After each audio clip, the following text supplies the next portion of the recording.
Salut, c'est Léa, bienvenue dans ma toute première vidéo YouTube. Si on se connaît pas, moi c'est Léa, je suis une passionnée des réseaux sociaux, de la création de contenu, plus particulièrement de l'UGC. J'adore découvrir et tester des nouveaux réseaux sociaux, j'adore rester au courant des dernières tendances social media, gérer des communautés, etc. Bref, c'est vraiment mon truc. Actuellement, je suis créatrice de contenu, mais aussi cofondatrice de l'agence UGC Takema Studio. Et on a aussi une plateforme de mise en relation entre marques, agences, etc. et créateurs UGC. Et si tu ne sais absolument pas de quoi je parle en parlant d'UGC, ne t'en fais pas, c'est le sujet de la vidéo et on va parler de ça en détail. Pour parler de la base, on va parler contenu. Quels types de contenus te sont montrés au quotidien? Alors bien sûr, tu as le contenu écrit, audio, vidéo, photo, mais ces contenus-là, ils se scindent en différents types de contenus.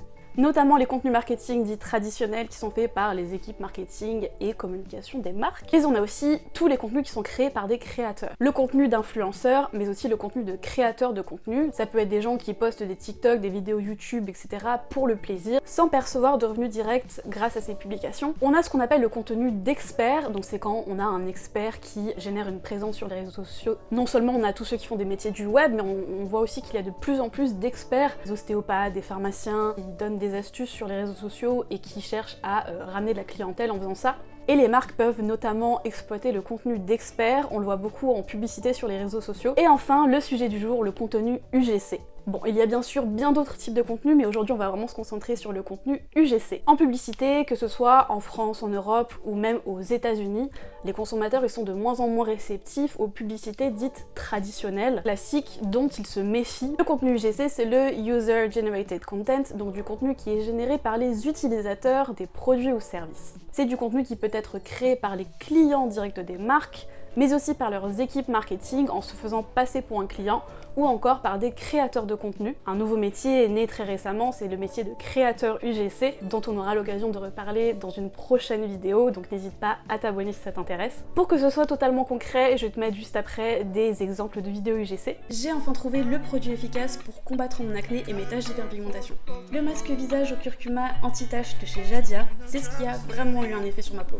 Et je sais pas toi, mais je savais pas du tout que le curcuma avait des bienfaits pour la peau. Il élimine l'acné et les boutons, il réduit les taches d'hyperpigmentation tout en rendant la peau plus lumineuse et hydratée. Ce que j'aime aussi avec ce produit, c'est la sensation sur la peau. Après l'avoir laissé poser et rincer, la peau elle tiraille pas. Le petit bonus avec ce masque, c'est qu'il y a de la vitamine C dedans, ce qui participe encore une fois à rendre la peau plus lumineuse. Personnellement, je sais que j'ai beaucoup plus confiance en moi quand j'ai moins de boutons. C'est devenu mon produit chouchou dans ma routine skincare. Et pour trouver le masque, ça se passe directement sur le site jadia.fr. Si comme moi, t'as des sourcils, je te montre comment bien utiliser le meilleur produit sourcils sur le marché, le 24h Brow Setter de chez Benefit. Si la brosse elle a un côté plat, c'est pas pour rien et je vais t'expliquer comment bien appliquer le produit. La première étape, c'est d'appliquer le produit sur tous les poils du sourcil. Ensuite, avec un côté brosse, tu vas brosser les poils vers le haut. Et avec le côté plat, tu vas plaquer ton sourcil comme ça. Et personnellement, je passe des journées de 7h à 23h avec ça et ça bouge pas, c'est génial. Pour moi, le 24h Brow Setter de Benefit, c'est vraiment une valeur sûre, alors fonce l'acheter. Et retrouve plein d'autres exemples de vidéos UGC sur le site de takema-studio.com/exemple. Si tu débarques sur cette vidéo et tu te dis mais l'UGC on entend que ça en ce moment, j'en peux plus, c'est quoi ce nouveau truc à la mode, est-ce que c'est amené à durer? Alors l'UGC en lui-même, c'est absolument pas nouveau du tout. Enfin, tout dépend de ta perspective du temps, mais le contenu UGC existe depuis l'arrivée du web 2.0. Avec l'arrivée du web 2.0, on a eu l'arrivée des interactions sur internet. Et c'est ça qui a vraiment fait que l'UGC a vu le jour. En 2006, c'est le Time Magazine qui a fait un coup marketing énorme avec l'UGC. La personnalité de l'année, c'est qui? C'est vous. C'est les consommateurs. Toutes les blogueuses qu'on voyait dans les années 2000, puis après les vidéos YouTube, etc., où on avait des personnes qui faisaient des retours authentiques sur leur utilisation d'un produit ou d'un service, c'était de l'UGC. Les avis clients sur un site web, qu'il y ait des photos, des vidéos ou seulement un texte, c'est aussi de l'UGC. Aujourd'hui, c'est un type de contenu qu'on retrouve partout. C'est juste que le terme UGC s'est démocratisé hors des sphères marketing, publicitaire, etc. Alors pourquoi on n'entend parler que de ça là ces derniers temps? Là où il y a eu de gros changements en France en 2022, en 2023 et après, c'est que les agences pub, les agences social media, les agences de communication, les marques e-commerce, mais aussi les restaurants, les maisons de disques, les artistes, se sont rendus compte du potentiel énorme qu'avait ce type de contenu. C'était le type de contenu à exploiter pour atteindre des objectifs commerciaux spécifiques, en publicité sur les réseaux sociaux, sur la page produit d'un site web pour inciter l'achat ou l'ajout au panier d'un article, dans une stratégie d'emailing, par exemple dans une newsletter pour promouvoir un nouveau produit, ou tout simplement à poster sur leurs réseaux sociaux pour renforcer leur communauté et apporter de la preuve sociale sur leur compte. Alors pourquoi ça a explosé? Pourquoi ça marche aussi bien? Tout simplement parce que ce sont des publicités qui ne ressemblent pas à de la publicité. Non seulement le contenu UGC met en valeur les consommateurs eux-mêmes, mais en plus c'est de 1 plus authentique, c'est des contenus qui vont soit être faits par des clients des marques, soit par des créateurs de contenu, par des vraies personnes. Il y a un certain lien de proximité en fait qui se crée entre la personne dans le contenu et le consommateur. Deuxièmement, c'est plus diversifié parce qu'avec différents créateurs de contenu UGC par exemple, on va avoir différentes personnes, personnalités, centres d'intérêt, manières de s'exprimer, etc. Donc on va pouvoir atteindre différentes cibles spécifiques grâce à ces créateurs de contenu. Et petit 3, c'est beaucoup moins cher d'exploiter le contenu UGC plutôt que de créer une pub marketing traditionnelle. Lorsqu'on crée du contenu UGC, souvent on a, 5 parties grand maximum sur une campagne UGC, les principaux étant la marque et la personne qui va apparaître sur la vidéo, donc le créateur de contenu, l'acteur, le client, etc. On peut aussi avoir la plateforme UGC ou l'agence UGC, ça peut être aussi une agence de publicité, une agence de media buying, une agence social media, etc.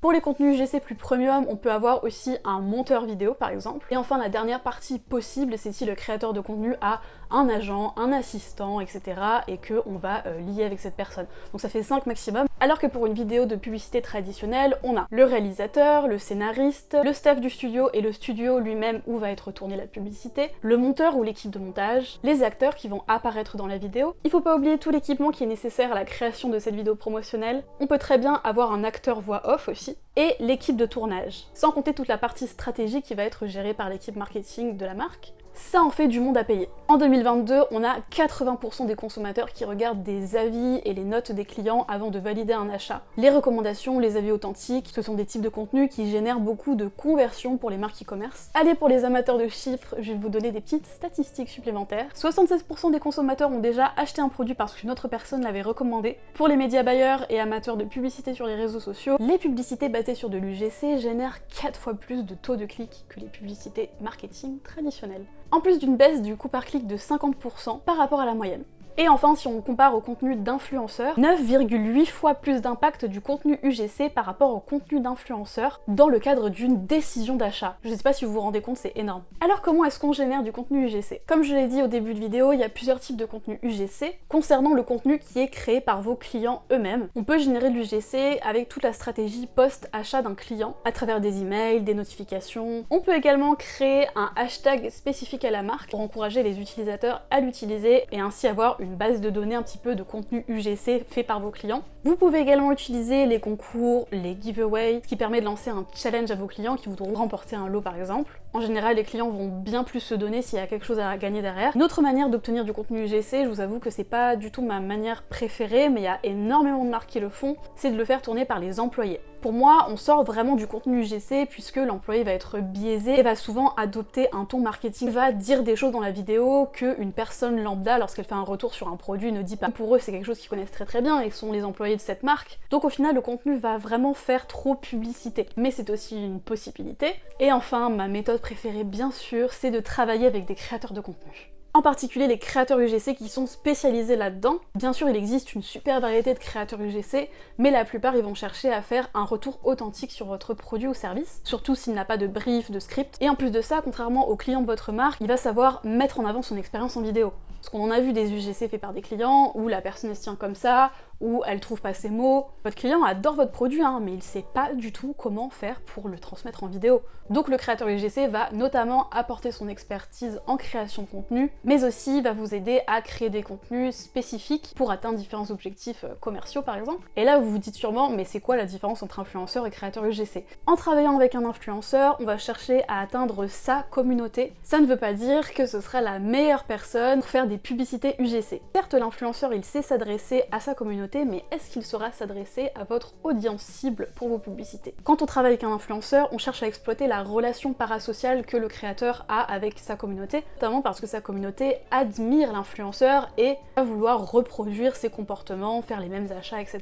Le créateur de contenu, il est focus contenu, alors que l'influenceur, il est focus sur sa communauté. Et bien sûr, un créateur de contenu peut être influenceur et inversement. Donc pour résumer, on a les créateurs de contenu qui sont focus premièrement sur leur contenu, les influenceurs qui font du contenu focus sur leur communauté, l'UGC brut qui est fait par les clients des marques sans chercher à avoir quelque chose en retour, et les créateurs UGC qui créent du contenu contre rémunération de leur travail. Mais on aura l'occasion de reparler des créateurs UGC dans une prochaine vidéo. Bon, je pense qu'on a fait le tour, j'espère que cette première vidéo vous aura plu, mais surtout éclairé sur le contenu UGC. Si ça vous intéresse, on a aussi des petites études de cas sur le site de Takema, avec des chiffres qu'on a apportés à des clients, des performances concrètes qu'on a générées grâce aux UGC, et cela en collaboration avec des super créateurs, mais aussi avec des clients de ces marques. N'hésitez pas à liker et à commenter pour me partager vos ressentis sur cette vidéo, sur ce que vous pensez du contenu UGC, et je reste dispo si vous avez des questions. À très bientôt!